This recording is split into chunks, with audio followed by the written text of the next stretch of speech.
Hi there, this is Dr. Casper with The Political Scientist, and I'd like to welcome you here today as we talk about the left side of the political spectrum and the right side of the political spectrum. In this video, I'll focus more on the left side of the political spectrum as we look at the factors that contribute to what the left is. I know for most people, when you think of the left, you say liberal, or you say progressive, or you say Democrat.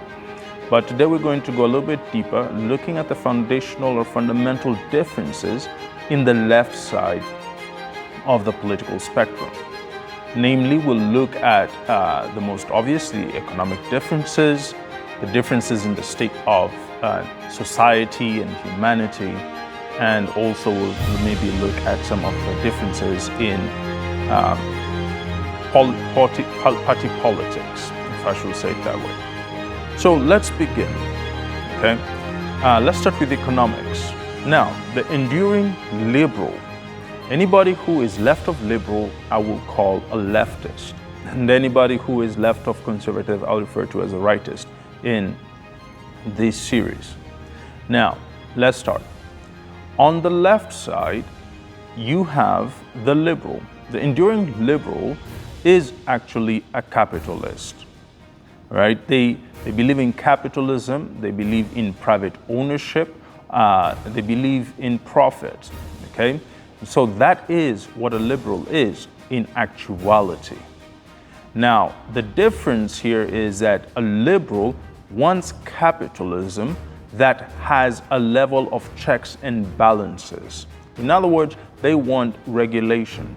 They want people to have the stock markets and the rest, but they want the SEC to make sure that people are not exploited. We don't come up with another housing crisis. They want also to a certain degree to have a graduated type of tax in which everyone that is taxed with increased income, or they also want to take away areas in which people can be able to circumvent the tax system via loopholes, right? So that is what a liberal is. So it's still very capitalistic in nature. Now, this is very different from what I will go into next, which is social democracies and social Marxists. Those are different, and now I'll move to the leftists. In the leftist camp, there's two different groups. There's the group that we're more familiar with. Those are the social democrats. Now, many Western European countries are indeed social democracies. This is a country which structurally, its political structure is democratic. They believe in democracy and the majority winning. The difference is in the redistribution.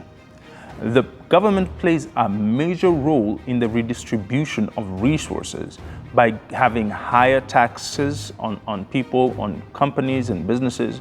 In turn, the redistribution creates a major general welfare system. So in many of those countries, they have healthcare taken care of, they have education taken care of, and many other things that are taken care of for whether it's maternal health and the rest, they're all taken care of by the government. And so it's a very different system in that the system in itself is very redistributive, okay? So the government plays a major role in the daily lives or in the social ills of society, which is maybe very different from what a liberal expects, all right? On the other hand, now we move to what is more contentious and what is normally in the news, and that is Marxism, social Marxism. So I think of the process from socialism, social Marxism, into communism, all right? Now, in reality, most of us are not well versed. We may argue on the political pulpits, but if you ask people to define Marxism, the truth is most people cannot define most of the theories they argue against or for. Now, I'll give a very simplified definition. Karl Marx argued that capitalism in itself is extremely exploitive, and therefore you will hear people who are more social Marxists say things like, to be a billionaire is immoral, or to amass a vast amount of money in society is immoral. And so Marx saw capitalism as being extremely exploitive. And therefore he argued that the bourgeoisie, who are the economic elites at the top, who control all the money and power, that they were exploiting the people in their major industries and different, having no limits on how long people could work, no labor rights, all those things were happening during that industrial age. Now, for Marx, the proletariat, which are the masses of the people, would rise up and overcome the bourgeoisie. And he argued that this would happen across the world. And he argued that once that happens, we will move into a socialistic movement. And therefore, the government will move, or the ownership of goods and services will move from the hands of private companies and private people into the hands of government. This is a movement from privatization to public, or nationalization. And in that sense, the whole system or the country would be led by a vanguard government. A government that was supposed to hold power temporarily as they work on moving things from private to public, and then redistribute everything back to the people, including the power, and people would live in an almost stateless existence with complete freedom and complete equality. A type of utopia, if you can say.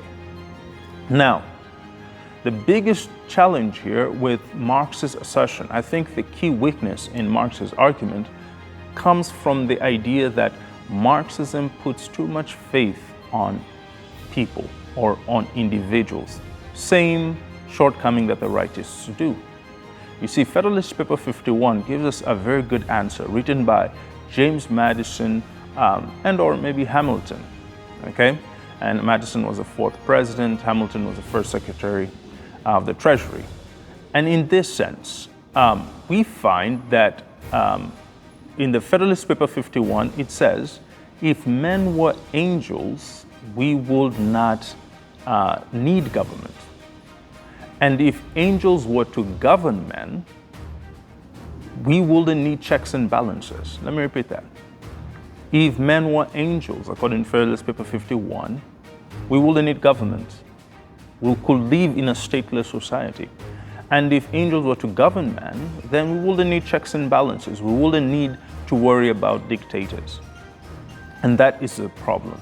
Because once those vanguard governments took over, whether you're talking about the Soviet Union, China, Cuba, and the rest, they never gave back the power back to the people, did they? And I think that's the biggest problem with Marxist assertion. They never go beyond these vanguard governments. We wouldn't need checks and balances. We wouldn't need to worry about dictators. And that is a problem. Because once those vanguard governments took over, whether you're talking about the Soviet Union, China, Cuba, and the rest, they never gave back the power back to the people, did they? And I think that's the biggest problem with Marxist assertion. They never go beyond these vanguard governments. And in turn, they become authoritative and exploitive. And so, when I think of the economic challenges, what the left is trying to do, see, liberals are action-oriented, right? Conservatives tend to be, or the right wing tends to be more reactive, right? So active versus reactive. And so in this sense, the biggest question all the left is trying to answer is, how do you deal with the potential of exploitation or some of the weaknesses of capitalism? The liberals say, keep capitalism, just make sure that you have necessary checks and balances with regulation. The social democrats say, no, involve government in more areas in society and have them redistribute things and solve social ills. While the social Marxists say, get rid of capitalism in itself and create,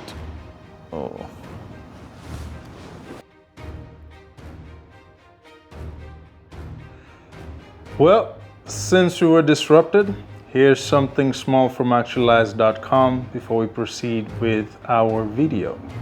Welcome to actualizecenter.com. At actualizecenter.com, you'll find the resources that you do need to actualize in life. We will have seminars for you. These will be online, together with the greatest experts in their various fields, from finance to real estate to personal development and leadership. These are the people who are going to walk with you. And since we have the technologies at the convenience of an online forum, and so you have that. We have the actualized assessments so that you may be able to know your actualized language, your level of leadership, and amongst other things. And so we want to load you up with the necessary resources that you need. We believe in the Ya'al principle that we are going to give you useful and practical skills to help you be profitable, be a person of good understanding, and be a person who will add value to their lives and to their society. We have all been given God-given talents and skills, and we want you to maximize them. Okay? So this is why you join. This is why you come to actualize.com. We believe in you. We believe in your passions. We believe in your visions. And so come and join us in this journey as you actualize at actualizecenter.com.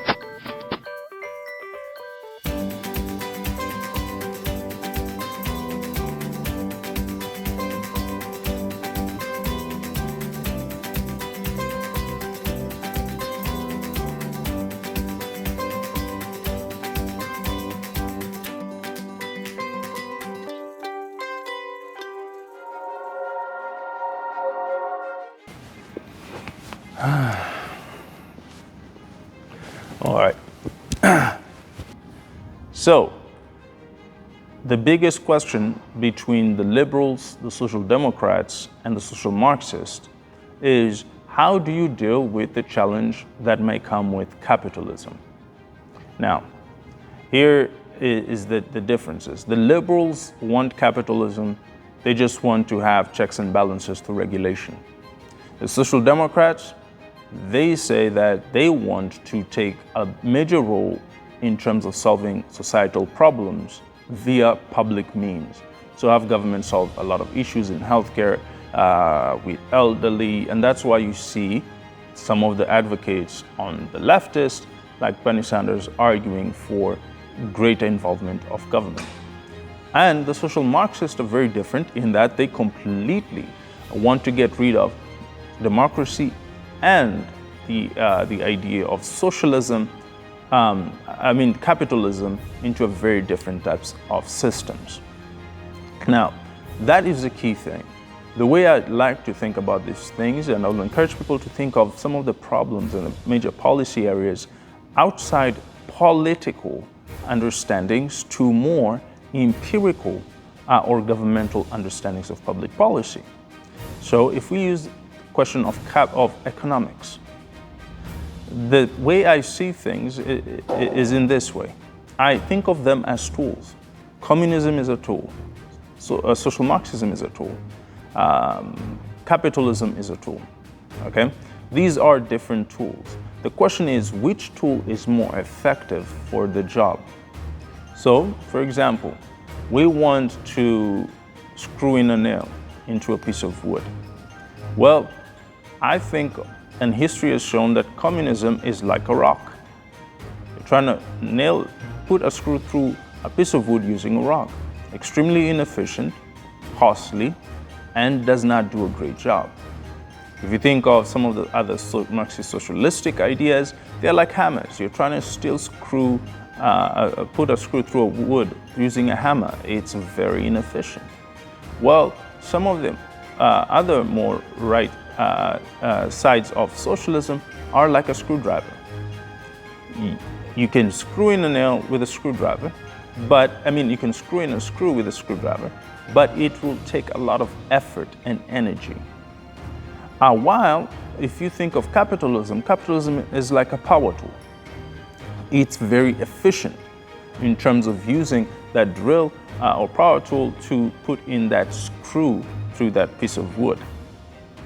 However, my caveat is this also. A power tool is very dangerous, right? If you put a power tool in the hands of a child or to a person who's never used a power tool, it can actually be deadly or dangerous. That's why you need to know what you're doing. You need the right mechanisms and the right regulations. And because I don't want us to go through housing crisis and other ways in which people exploit people, right? We've seen it across human history. Therefore, I advocate that, capitalism is a great idea, but it does require a level of regulation, and therefore, so that we can have a more equitable system of government, all right? And so that is the biggest differences in what people are arguing when it comes to the economic differences. Now, I'll quickly run through the rest of them. The other difference between a liberal and a leftist will come down to the idea of man and nature of society. And so let's think of the fact that the enduring liberal is actually a creationist. They actually believe in a creationistic worldview where God creates mankind with certain inalienable rights, such as life, liberty, and the pursuit of happiness. In the Jefferson opinion, it's a Lockean understanding of government. It gives way to equity and rights and the forms of government that we get to enjoy and the freedoms that we get to enjoy. So that is the enduring liberal. Well, this is very different from the leftist. The leftist, who are falling more into the social Marxist understanding, they're more atheistic ways of thinking in which God is seen more like a construction by the ones at the top to exploit those at the bottom. And in that sense, you find the question of then where does morality come from? And I would argue in that sense, the morality comes from that heteronomous vanguard government. And therefore, you see, when I think of the far right and the far left, or the leftist and the rightist, they are in the same way. They are both anti-theistic. They're both atheistic. One is social Darwinistic, the other one is social Marxist. Indeed, there is no space for God and creation. And therefore, I wonder where exactly they get their morals. If there's no moral standard, how can you say something is true and correct? And that's why the leftist agendas and understandings don't have a definition of truth. And in fact, while they think they're increasing freedom and truth and reality, as everybody is saying, my truth and all of that, and it sounds good. It sounds like you have more freedom. But in fact, and in honesty, it actually is perverting the idea of truth, and it's going to lead you actually to a worse place. Because here's the thing, if nobody can define what truth is, and if every truth is subjective and constructive, then what stops another person from constructing another truth that's completely opposite your truth and saying it's true? How do you judge negative action by past generations? Or how do you judge North Korea? How do you judge if everybody can create their own truth and their own selves in terms of creating truths? And so the left starts to lose their way, also because they're trying to create an atheistic worldview, and an atheistic worldview, to be quite honest, leads you down a very dangerous path where you actually move to a place where there's no truth and everybody claims to be their own truth maker. And therefore, you go back to exploitation. And the most interesting thing comes down to the last thing, in that the liberals are more prone to party, right? Party politics, party discipline, and whatever liberal party ideas have been pushed there. Now, the leftists are a little bit different. The leftists are populists. Now, the leftists have not as powerful as the rightists in today's world. The rightists have definitely dominated the right wing more efficiently and effectively, and they're taking over this civil war. On the other side, the liberals are actually winning the civil war on the left side. Now, these have been the major differences between the two sides of the political, on the left side And so I hope you have gained some understanding of what exactly is going on. So you have to choose between two opinions. Are you a liberal or are you a leftist? Which appeals to you more, and which one do you think will solve your policy and life issues? Until next time, when I handle other major issues going on in our political world, this has been The Political Scientist with Dr. Casper. I'll see you.